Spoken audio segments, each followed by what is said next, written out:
Kom nu, Lukas. Wow!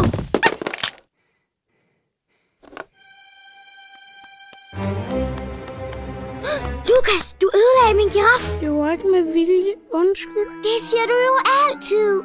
Jamen, jeg er ked af det. Det redder ikke min giraf. Hvad er der galt, børn? Han har ødelagt den. Jeg sagde, at han ikke skulle røre den. Men jeg har sagt undskyld. Du siger altid bare undskyld. Okay.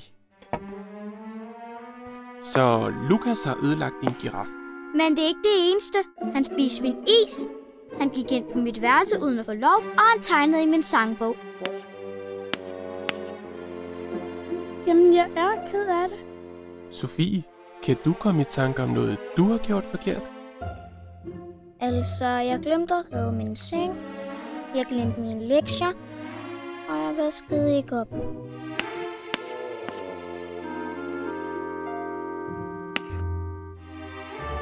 Ja, det er ikke let at huske de fejl, vi begår. Men er du ked af det? Ved I, hvad Jehova gør, når vi virkelig er kede af noget? Det får vi at vide i Efeserne 4:32. Der står, Gud har frit tilgivet jer. Sofie, ved du, hvad det betyder frit at tilgive?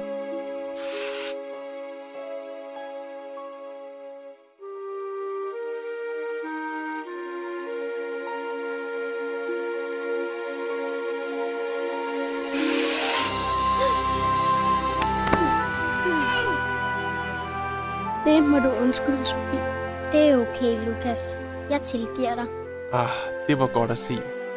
Det gør Jehova meget glad. Er der nogen, der ved, hvorfor det roder her? Oh.